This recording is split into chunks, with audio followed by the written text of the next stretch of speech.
ప్రియమైన వారులారా, మరొక వచనం ధ్యానించుకున్నాం. ఆదికాండం 3:16.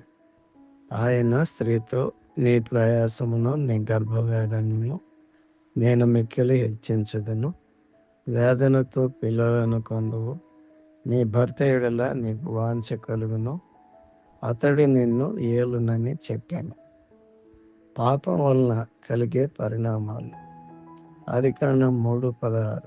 పాపం వలన మానవ సంబంధాలలో కలిగే పరిణామాలను తెలియపరుస్తుంది.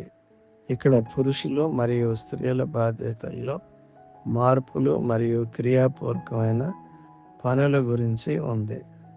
విమోచనను గూర్చిన వాగ్దానం. పరిణామాలు ఉన్నప్పటికీ ఈ వచనము మానవులతో దేవుని సంబంధము దీర్ఘ కథనములో భాగంగా కనిపిస్తుంది. చివరికి విమోచన వైపు దారి చూపుతుంది. పురుషుడు ఇప్పుడు స్త్రీకి శిరస్సు.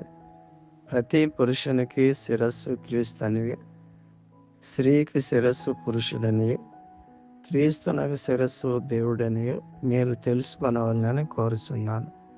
1 కొరింథీ 11:3. దేవుడు మిమ్మల్ని దీవించునుగాక. ఆమేన్.